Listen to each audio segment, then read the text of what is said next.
Hello and welcome to Millennium News Hour. I am Tanzima Noreen. In today's bulletin, we will present important news from across the nation and the world. Let's begin with the headlines of the day.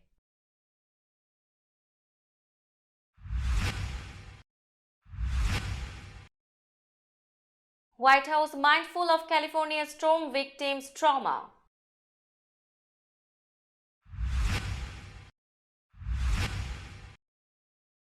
Fed sent $930 million to curb crisis of US West wildfires.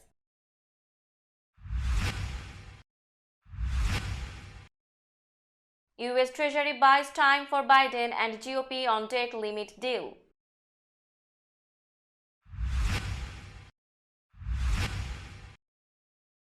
New program lets private citizens sponsor refugees in US.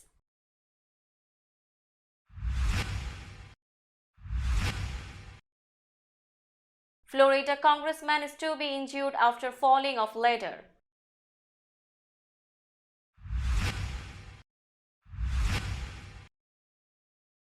Actor Julian Sands missing in Southern California mountains.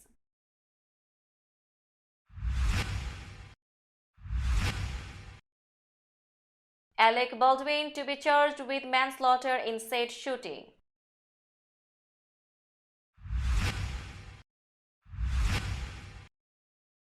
Cole, Cruz, Federer, Lipa and Winter are Met Gala chairs.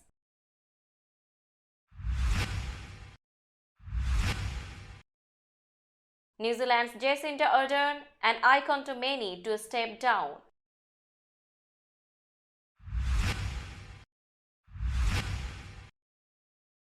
UK's king asks wind farm deal profits be directed to public.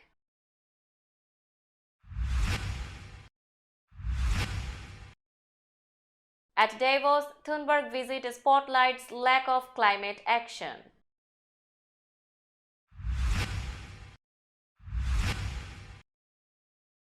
Israeli military kills Palestinian teacher militant in raid.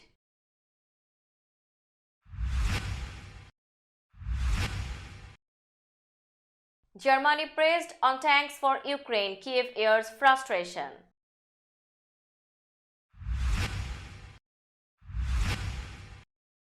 French unions call new nationwide strikes protest January 31st.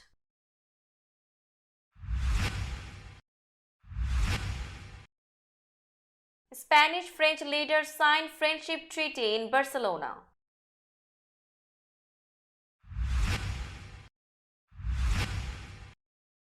"49 bodies found in mass graves of Congo after militia attacks.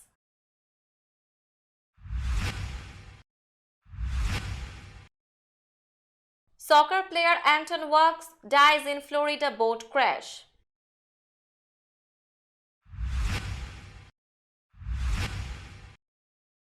Chris Ford, champ as player, coach with Celtics, dies at 74.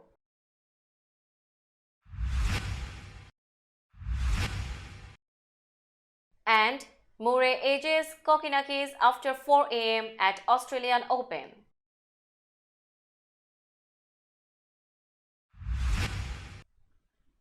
Now news in detail. President Joe Biden visited damaged areas and being briefed on recovery efforts Thursday after devastating storms hit California in recent weeks, killing at least 20 people and causing destruction across 41 of the state's 58 counties. The president, accompanied by Federal Emergency Management Agency Administrator Dean Criswell, Governor Gavin Newsom and other state and local officials, visited the storm-damaged Capitol Pier in Santa Cruz County, where he met with business owners and affected residents. Biden also met with first responders and delivered remarks on supporting the state's recovery at nearby Seacliff State Park. More than 500 FEMA and other federal personnel have been deployed to California to support the emergency response operations. Criswell said Thursday on the trip from Washington to California that the president and staff have to be mindful of what people have been through when traveling to places devastated by storms and other natural disasters. The US is directing $930 million toward reducing wildfire dangers in 10 western states by clearing trees and underbrush from national forests, the Biden administration announced Thursday, as officials struggle to contain destructive infernos that are being made worse by climate change. Under a strategy now entering its second year, the US Forest Service is trying to prevent out-of-control fires that start on public lands from raging through communities.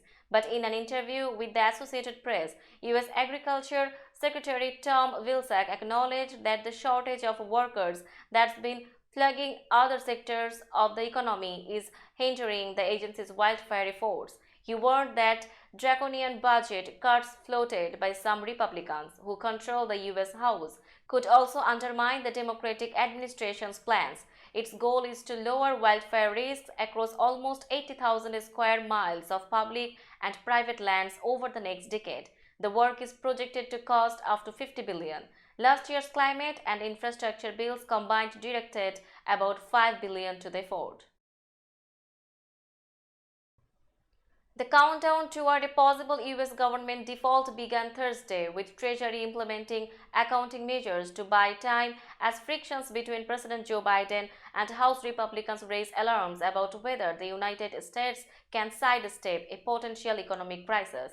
The Treasury Department said in a letter to congressional leaders it has started taking extraordinary measures as the government has run up against its legal borrowing capacity of $31.381 trillion. An artificially imposed cap, the debt ceiling has been increased roughly 80 times since the 1960s. I respectfully urge Congress to act promptly to protect the full faith and credit of the United States, Treasury Secretary Janet Yellen wrote in the letter. Markets so far remain relatively calm given that the government can temporarily rely on accounting tweaks to stay open and any threats to the economy would be several months away. Even many worried analysts assume there will be a deal, but this particular moment seems more fraught than past brushes with the debt limit because of the broad differences between Biden and new House Speaker Kevin McCarthy, who presides over a restive Republican caucus. Every day, Americans will be able to help refugees adjust to life in the US in a program launched Thursday by the State Department as a way to give private citizens a role in resettling the thousands of refugees who arrive every year. The State Department program is called the Welcome Corps. The agency aims to line up 10,000 Americans who can help 5,000 refugees during the first year of the program.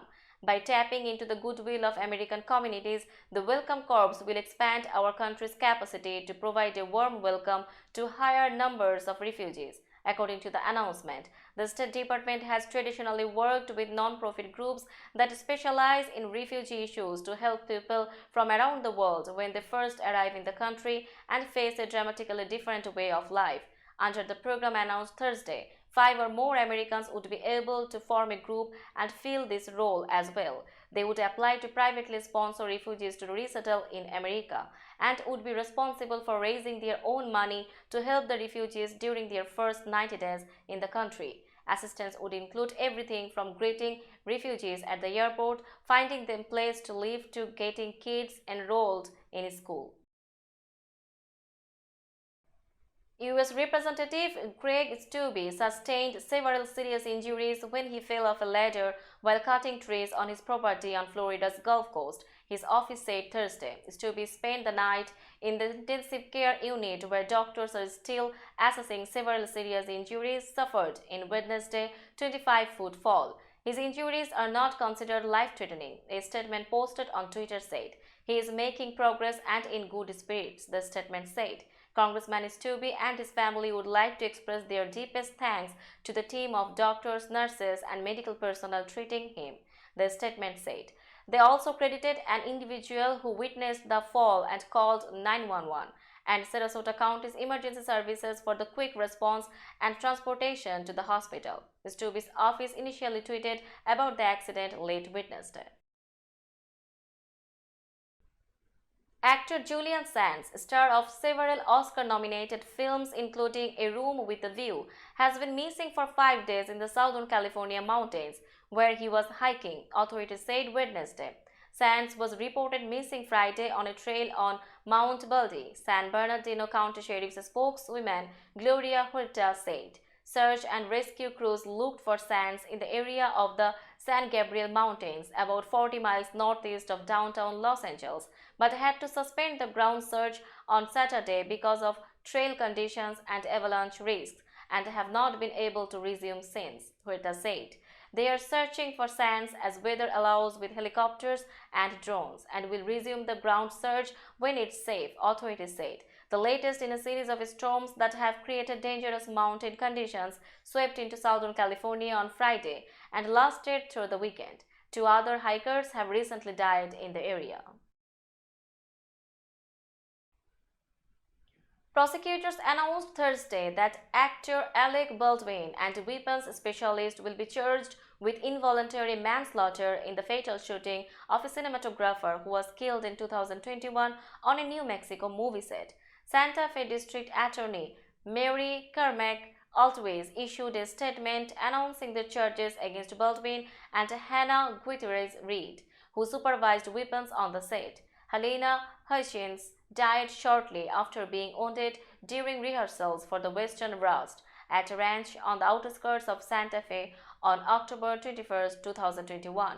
Baldwin was pointing a pistol at Hutchins when the gun went off, killing her and wounding the director, Joel Souza. Authorities said Assistant Director David Halls has signed a plea agreement for the charge of negligent use of a deadly weapon.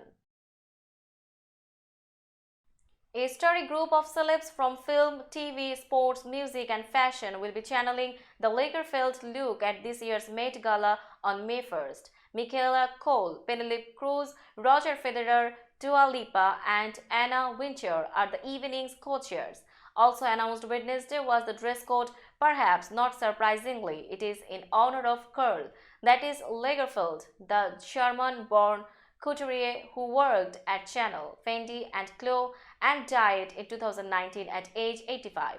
The theme comes from the accompanying exhibit at the Met's Costume Institute. Karl Lagerfeld, a line of beauty, will gather some 150 of his creations to explore his stylistic language. Lagerfeld's original sketches will also be on display. The Met Gala, which takes place the first Monday in May, is a huge moneymaker for the Costume Institute at the Metropolitan Museum of Art, providing its main source of funding. It's also one of the biggest nights in fashion and beyond, presented in the museum's Teach Gallery. Karl Lagerfeld, a line of beauty, will be on view from May 5 through July 16, 2023. Now it's time for global updates.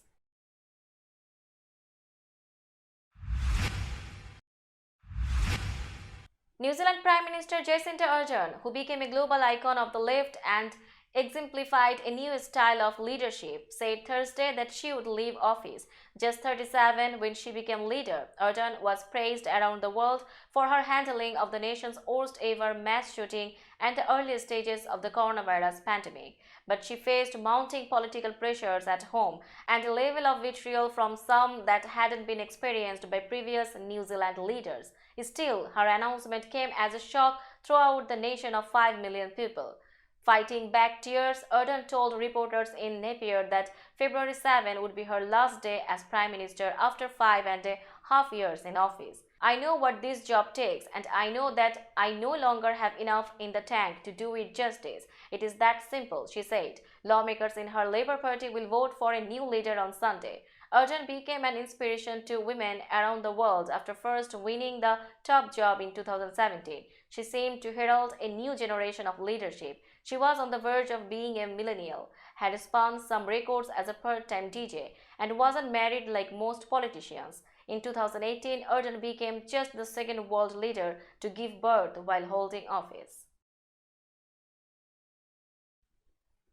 King Charles III has asked that annual profits from a £1 billion Crown Estate wind farm deal be used for the public good rather than the royal family.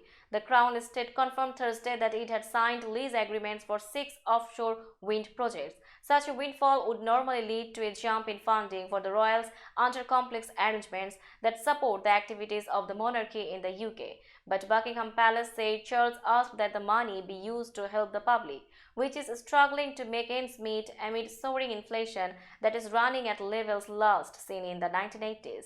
The new king highlighted the cost of living crisis in his first Christmas message and paid tribute to people who support those around them in greatest need, together with the many charitable organizations which do such extraordinary work in the most difficult circumstances. Swedish climate campaigner Greta Thunberg on Thursday slammed corporate bigwigs meeting in Davos, Switzerland, for fueling the destruction of the planet by investing in fossil fuels and prioritizing short-term profits over people affected by the climate crisis. Thunberg was joined by prominent young activists Vanessa Nakati, Helena Golinga, and Luisa Niebuhr in a roundtable with International Energy Agency Executive Director Fatih Birol at the World Economic Forum's annual gathering. Nakate, who at one point choked up, said leaders are playing games with people's futures. People in parts of the world most affected by climate change are clinging to their lives and just trying to make it for another day, to make it for another week, to make it for another hour, another minute, she said.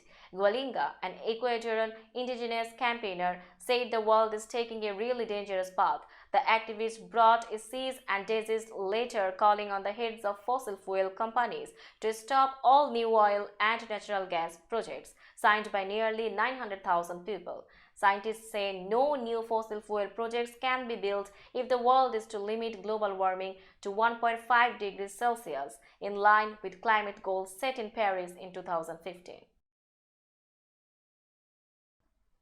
Israeli troops shot and killed a Palestinian schoolteacher and a militant during a military raid in the occupied West Bank early Thursday, Palestinian officials said. The latest deaths as Israeli-Palestinian violence continues to surge. The Palestinian Health Ministry identified the dead as Jawad Bawakna and Adam Jaberin.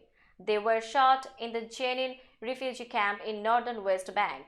Bawakna's school, the Hashad Secondary School for Boys, identified him as a physical education teacher and father of 6. A statement from the school said Bawakna left his apartment during the raid Thursday at dawn with 2 of his children to help provide first aid to Jaberin, who had been shot right outside his home. An Israeli sniper killed him on the spot, the school said. The local branch of the Islamic Jihad militant group claimed Jaberin as a fighter. Germany faced mounting pressure to supply battle tanks to Kiev, and Ukrainian President Vladimir Zelensky aired frustration about not obtaining enough weaponry as Western allies conferred Thursday on how best to support Ukraine nearly 11 months into Russia's invasion. Just hours into his tenure, Germany's new defense minister, Boris Pistorius, welcomed U.S. Defense Secretary Lloyd Austin to Berlin. He declared that German weapon systems delivered so far have proven their worth and that we will continue in the future together with our partners to support Ukraine in its fight for freedom, territorial independence, and sovereignty. He didn't, however, mention the Leopard 2 tanks that Ukraine has long sought. Since the United Kingdom announced last week that it will send Challenger 2 tanks, Berlin has faced increasing pressure to supply battle tanks or at least clear the way for others, such as Poland, to deliver German-made Leopards from their own stock. Hundreds of thousands protested on the streets of Paris and other French cities Thursday amid nationwide strikes against plans to raise the retirement age. But President Emmanuel Macron insisted he would press ahead with the proposed pension reforms. Nationwide strikes severely disrupted transport, schools, and other public services across France. During a news conference at a French-Spanish summit in Barcelona, Spain, Macron said that we must do that reform to save the pension system. We will do it with respect, in a spirit of dialogue, but also determination and responsibility, he added. As Macron spoke, riot police pushed back against some protesters throwing projectiles on the sidelines of the largely peaceful Paris March. The incident appeared to quickly get back under control. French workers would have to work longer before receiving a pension under the new rules, with the nominal retirement age rising from 62 to 64. In a country with an aging population and growing life expectancy, where everyone receives a state pension, Macron's government says the reform is the only way to keep the system solvent. French President Emmanuel Macron and Spanish Prime Minister Pedro Sanchez signed a friendship treaty in Barcelona on Thursday to strengthen relations between the European neighbors, as both leaders faced protests on their home fronts. The one-day summit came amid a day of widespread strikes on the other side of the Pyrenees against Macron's bid to increase the minimum retirement age from 62 to 64. Sanchez, as host, had to endure a noisy rally by Catalan separatists near the meeting venue. The Treaty of Barcelona, signed by the leaders, establishes working groups between their governments in a variety of areas. The leaders and several of their ministers discussed issues including energy, migration, and support for Ukraine's war effort, all in line with finding common cause in steering European Union policy. Mass graves containing the bodies of 49 civilians have been discovered in northeastern Congo after a series of weekend attacks blamed on a local militia, the United Nations said Wednesday. UN Deputy Spokesman Farhan Haq told reporters in New York that the graves had been uncovered in two villages in Ituri province, about 30 kilometers east of the town of Bunia. A total of 42 victims, including 6 children, had been discovered in a mass grave in the village of Nyamamba, while the bodies of 7 other men were found in another village, Mbogi. Hawk added. Peacekeepers launched a patrol to the area immediately after receiving reports of attacks on civilians by the Codeco militias over the weekend. This is when they made the gruesome discoveries, Hawk said in New York. Local authorities have said that Codeco, Cooperative for the Development of Congo, militants also abducted a number of women during the attacks on the villages. Now it's time for business news.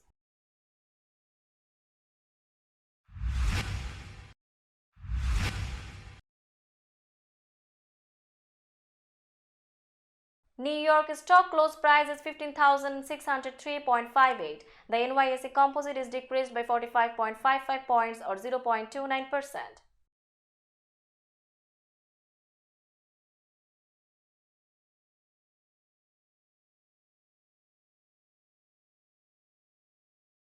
Tokyo stock close price is 26,405.23. The Nikkei 225 index is decreased by 385.89 points or 1.44%.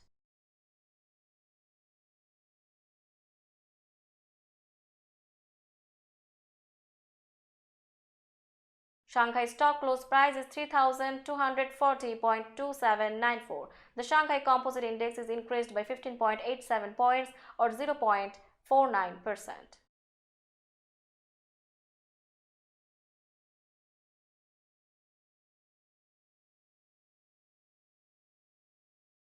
Hong Kong stock close price is 21,650.98. The Hang Seng Index is decreased by 27.02 points or 0.12%.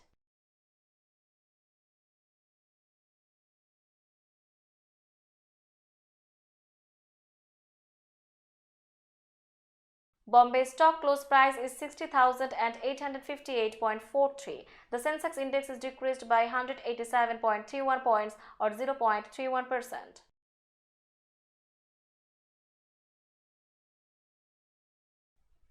Now a look of today's sports stories.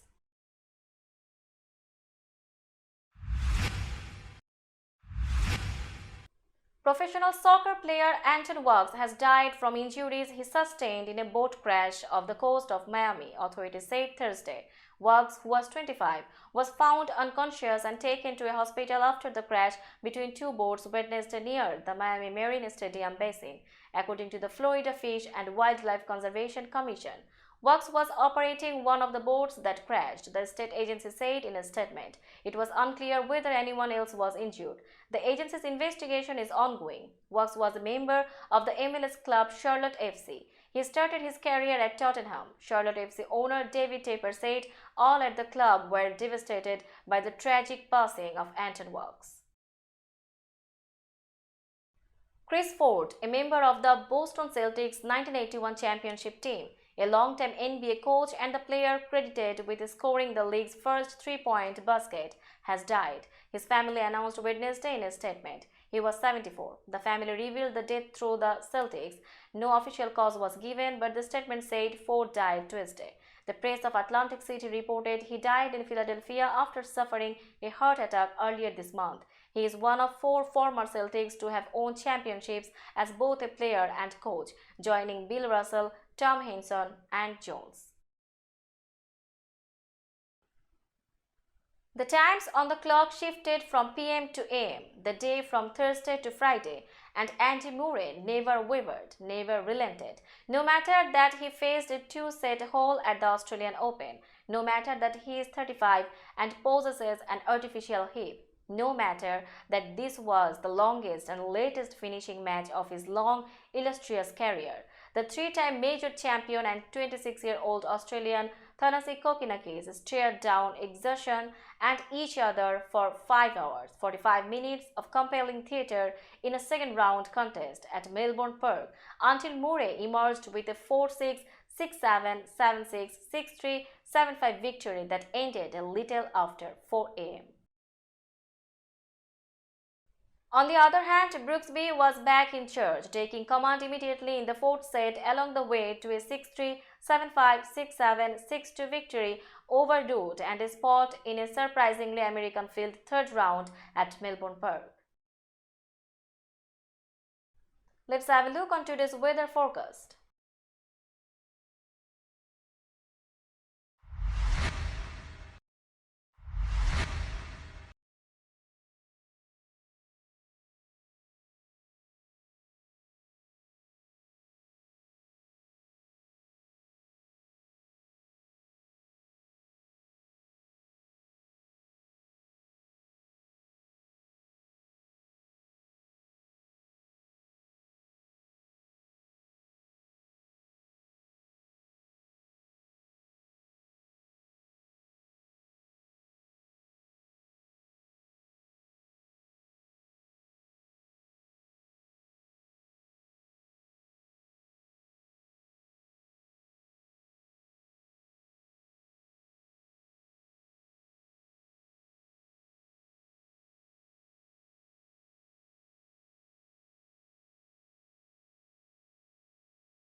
That's all in today's news. Keep watching Millennium News 24 for latest updates. Millennium TV US and Millennium News 24 network is transmitted and available to be watched free for all at TVs such as Sony, Samsung, LG, Roku TV, Amazon TV and Apple TV. And also in all European countries and Australia available with the Sky Network, Worldwide Jadoo TV, Radiant IPTV, Worldwide Jago BD Network and Horizon Satellite globally. Stay connected with us for all types of informative and entertainment program. Thank you.